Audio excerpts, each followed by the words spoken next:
So let me guess, convention center? Yes. Is that what you got all day long? All day yesterday, all day today. Yeah, just a bunch of nerds just meeting together. It's the best kind of meeting. Yeah. All right. Does the temperature feel all right for you? Yeah, thanks. Cool. I understand there's a American Association for Cancer Research is in town. Is that what it is? Yeah. Cool. You got the swivel attachment for the display? Yeah. Oh, can I get you a buckle up? Sorry. It's California's pretty strict on that. Yeah. You like it? Oh, yeah. It's funny because our Model Y, it's all stock. It actually feels like her screen's looking away because I'm so used to just the subtle tilt of having this that hers feels like that. Oh, yeah. Even though hers is just stock. Yeah. I like it. It's very ergonomic where it's positioned. Yeah. It's also a little lower because of the mount, so it doesn't sit as at the normal height. Which is good. I don't mind it. It's kind of for my arm length and all. It's perfect. Oh, okay. Yeah, I was thinking about doing that for mine. That was pretty easy. It's a clean install too. I mean, the kits that Evan X and Tesla and Hansshow and all sell for this is pretty good. And then you have full self-driving? I do. Yep. Do you recognize it? I don't have it on mine. That's why I'm like, yeah, I definitely don't have those features. Yeah, because I got mine in 2018. I think there's supposed to be like a full self-driving demo that you can get for a month or something. Right now there is for full self-driving supervised 12.3.3 30-day demo. Yeah, it's on our Model Y too. And technically I'm on it as well because I subscribe. So essentially I get a month free instead of paying the $214 for this month. Yeah, I think I don't get that option because I don't have the computer upgraded. Because I think I have the 2.5 computer and you need like the 3.0. Oh, that's a good question. Yeah, I haven't had that question in a while. This probably is hardware 3 and up only. Yeah, because I think did you do the Chrome delete or this is just a newer? Yeah, this is a 2020. Okay. I did the Chrome delete and everything, so this is one of the early hardware 3 models. Oh, okay. Yeah. Yeah, so I think mine's some too. Yeah, I think the 2018s and such. You were supposed to be able to, if you purchase FSD, you get the free upgrade to hardware 3. Right. I never purchased it. Ah, that makes sense.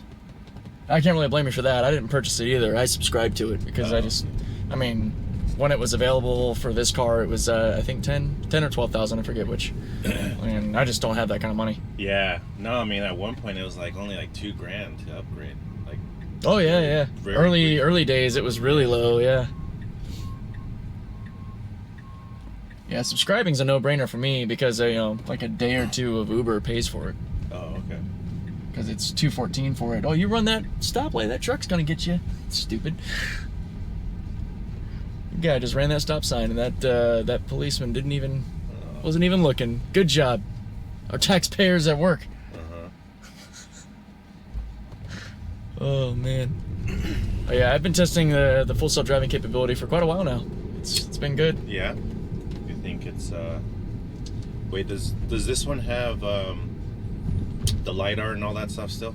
No, they never did. They had radar. Oh yeah. Yeah, we never had lidar. But it does have all those sensors, or is it just all camera based on this model? So my car does technically have the radar, but it's shut down.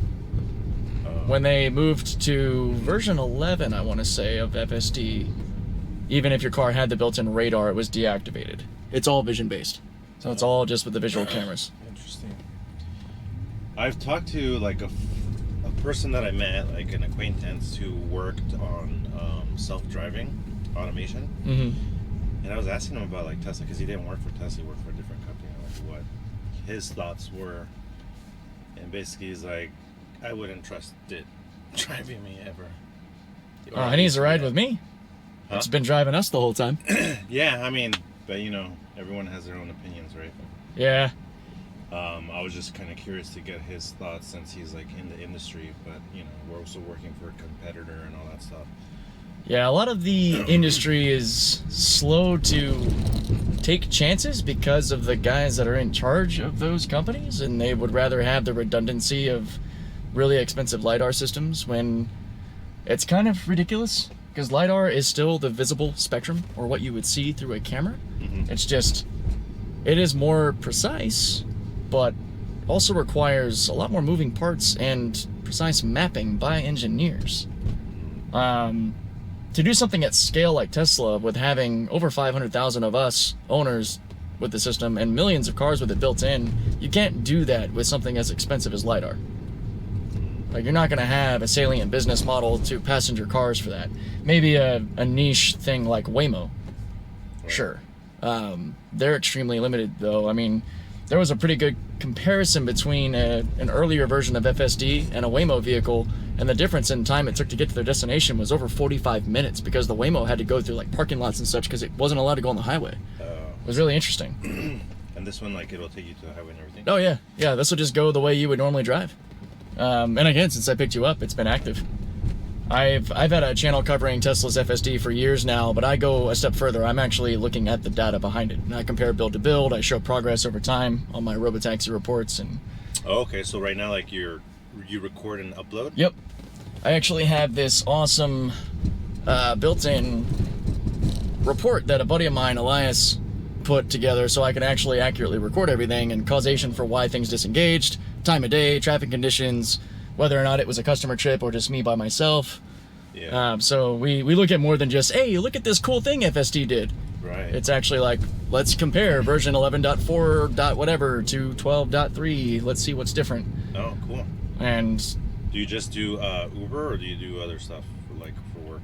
this is my only job now. I was a mechanic for an electric vehicle startup for about 2 years, but that ended in January, so I'm back to this full time, which personally I'm okay with, because I can get back to growing the channel content, because YouTube and such are very punishing. If you're not making content, your system's not getting, or your stuff's not getting recommended. Yeah. I like how good it's doing with all the people. Again, all vision based. No extra sensors, lidar, radar, any other DAR, just eyes. Yeah, I'm curious, how much do you pay for the monthly subscription for that? $214. I wonder if, well, the thing is, I don't even know if I have that option, because since I have the older computer. You're in a unique case, yeah. I'm not sure. Because I think I have like 150,000 miles on my car now, so I'm out of warranty. Yeah, I've got 160,000 on this. Yeah. Yeah, it's tricky, because the cost to upgrade to hardware 3 would be a factor, I think. And then, you know, whether or not you want to subscribe. What's cool with the subscription, if it is possible for you to do, I mean, you likely can subscribe, but you're going to have access to navigate on autopilot, which is the old school FSD, not the version 12 FSD. That would be my guess. Because when I originally subscribed, that's what I got, because we didn't get that button yet to get the FSD Beta at the time. Are you planning on getting the Cybertruck if possible? If it was something I could hope to get approved for in a loan, sure. I mean, an $80,000 truck is just out of my range. Yeah. I'm actually more likely, depending on where the pricing lands for the Performance Model 3, I might upgrade to that. Oh, the new one? Yeah. Yeah. I actually drove and did a little review on my channel of the new Model 3, and there was enough improvement and difference in that to make me actually really want it. Oh, yeah. I'm not the kind of person that has to get the latest and greatest. I've had this car for 4 years. It's been incredible. Having warranties again and spoiling myself with the performance model, you know, a little icing on the cake. Maybe bring some track content to my YouTube channel would be fun. Is that the played version? Ludicrous. Ludicrous. Yeah, Ludicrous Okay. 3. Yeah. It's supposed to be the Plaid killer. I doubt it. I mean, the Plaid Model S is just another monster. On a track, I could totally see it being the Plaid killer, quote unquote, because the Model 3 is just lighter, more nimble. Right. Track physics, you know? Your lateral G's through corners are going to be better in a Model 3 than the much bigger and heavier Model S. Mm-hmm. I just feel like at my range, if I got that car, the range would go down so fast, because I'd be like on the gas all the time. It'd be so fun. Oh, that wouldn't hurt your range. It would take improper charging habits to adversely affect your range, like letting it sit at 0 or letting it sit at 100. Oh, yeah. I accidentally did that mistake once when I went to Europe for a couple weeks, and I didn't charge, like, I didn't leave my car plugged in the garage. I had to have my girlfriend go and plug it in for me. How many subscribers do you have on your YouTube channel?